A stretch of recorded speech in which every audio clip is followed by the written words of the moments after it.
Last night.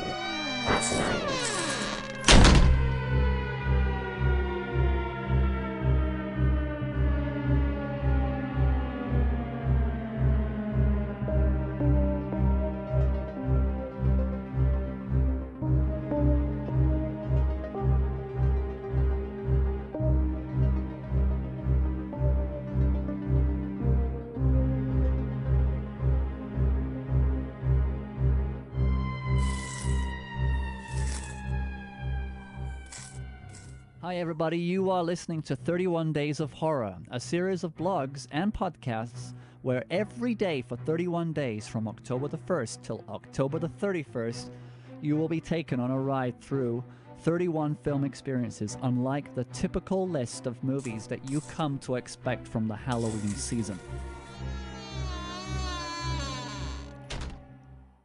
31 Days of Horror is officially sponsored by Infernal Imagery. Visit infernalimagery.com throughout October 2018 and receive 20% off your purchases by using the offer code 31days. Today's tea of the day is... Undead. That's offer code 31days for 20% off at infernalimagery.com. So day 9. Day 9. Still going strong, Stephen. Yeah. Are we going to say this every day? Yes. Well, it's kind of like we're not really doing I'm just a convincing marathon. myself. You're really coming here every day just to do a podcast. I mean, who does that? That's crazy people who Yeah. drive all this way just to do a podcast. I know. Today is a different movie. Very different movie. Yeah. We're going Bollywood style We are. in a way, but then it's probably the least Bollywood movie that I've seen. Yeah. And it's Darr at the Mall. Yeah. Daar, which means fear or, yeah, Yeah. horror. And mall, which means shopping centre.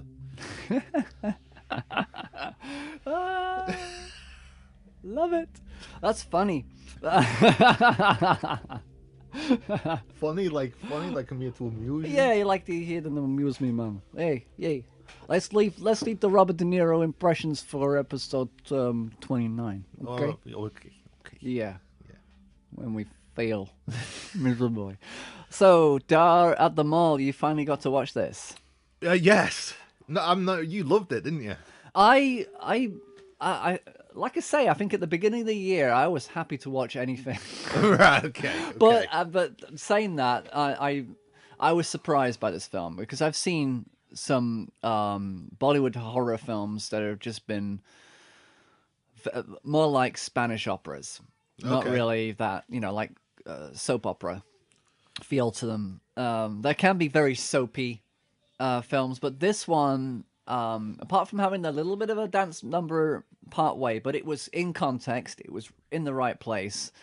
It's a very very full on image driven movie, and I like it. The characters are interesting, the idea behind it about the mall being built on a convent. Yeah. And where the nun and the children were burnt to death. Not really much of a spoiler.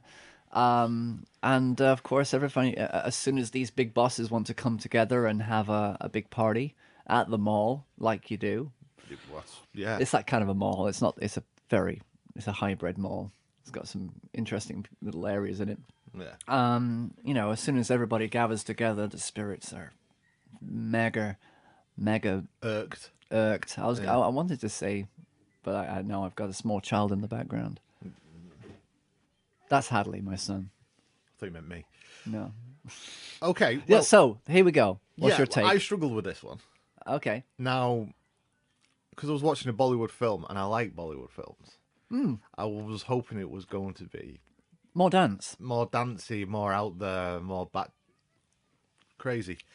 But it wasn't. And I don't know why. I just couldn't get on board with it. You know Because what I mean? it was just a bit. Maybe it was. The tone was a little bit shifty. It was. Well, it was kind of like a westernized Bollywood horror film. Does that make any sense? Where if I'm watching a Bollywood film, I want it to be Bollywood.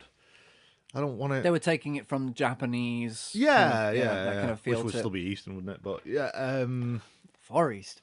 yeah. Way far. Way far east. Over there. It's funny, where does the East and West really begin? I mean, If you keep on going, it turns back into whatever it is. Yeah, but yeah. So you weren't as taken with it. You wanted it to be a little bit more like. Yeah, I'm just more out there. But it was all right. It was some decent parts. I know, like I say, you liked more than I do. I like the Matrix reference. Now, I'm not actually going to... It probably wasn't a Matrix reference. You see, I didn't see... I don't think I saw this. There's a shot in it where the camera...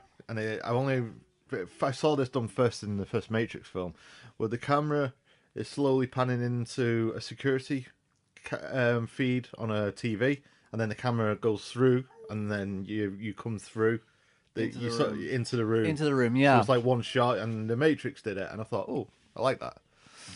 Yeah, the first time I saw that being done was in the film. Are you ready? Contact.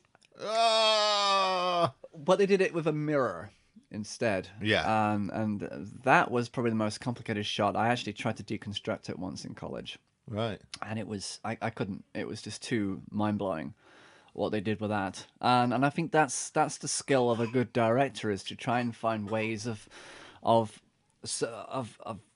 breaking through. Yeah. You know, it's the omniscient viewpoint. Yeah, absolutely, yeah. Which does not work in found video footage movies, people, so stop doing it. No, it doesn't. No. It kind of breaks the whole idea of it, really. Yeah, but yeah, I mean, that I thought technically this film was really good looking. It was good to look at. That's my son in the background, singing for his breakfast. Hello. He's a happy boy. So yeah, I think I went into it and I was like, sort of, right, it's a Bollywood film. Strap in. This is going to be crazy. I'm going to love this. And you got your clothes on, didn't you? Yeah, you got dressed up for this. I did. Yeah, I was down there, Bhangra musicians in my front room while I was playing it. Nice one. But I mean, maybe I need to rewatch it. Maybe. I mean, it depends. I mean, I think it's going to be a film that's going to take me a while to go back to watch again. Yeah. I think I might watch it when we get to when we get through the month again next year. I might just go through all these again. Yeah. Because out of curiosity, see if my thoughts have changed. But well, wait till you see my list, baby. Oh, you're getting started. Oh yeah. Oh, so next year is going to be a thing. Yeah. Darr the Mall. You can find it on YouTube. It's still on there on YouTube, but it is in the original Hindi language. So if you want to actually find it with English subtitles, or actually, I don't know if they did a translated version, maybe. I wouldn't watch that. Just watch it straight as it is. They sometimes drop English words in anyway, because that's always fun to hear it, English language in a non-native film. Yeah. It's it's something different. It's a different perspective. It's good to see how they do things over there, and that mall is incredible. It is. Yeah. It's a great location, and I hope that it was a real one that they used and not just. It's one hell of a set. Well, hell of a set if it was. Yeah, I think it probably is. Yeah. But yeah, I think I've seen some horror films in malls, and I think out of all of them, this is much better. Even Dawn of the Dead, this is better than that. I think in terms of mall usage. Yeah. Chopping Mall was another one. Have you ever seen that? Chopping Mall? No, I don't think I've seen that. Absolutely awful. I think that's the one with robots go crazy. Security robots killing all these kids who are kind of like stuck inside a mall. Yeah. Wow. Yeah. So, okay. So there we go. Westworld in a mall.